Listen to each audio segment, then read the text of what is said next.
C'est un spectacle spécial qui s'appelle Hill joue Hendrix.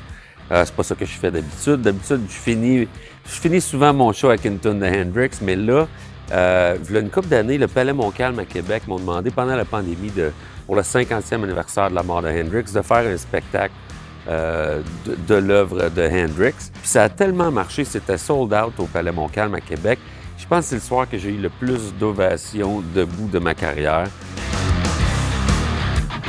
Et moi, j'ai commencé à jouer de la guitare parce que j'ai découvert Jimi Hendrix. C'est comme je dis souvent, j'aurais pu être médecin et avocat, mais finalement, à cause de Hendrix, je suis devenu musicien. Puis, ça me replonge vraiment dans mon adolescence puis tout.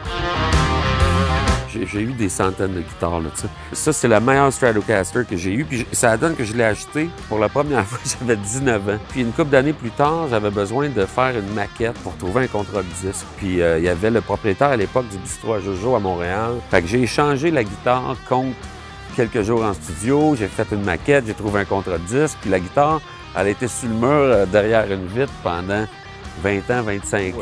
C'est ça, ça a changé de propriétaire. Puis, hey, Danny, je reprendrai celle-là, puis j'en ai donné un autre.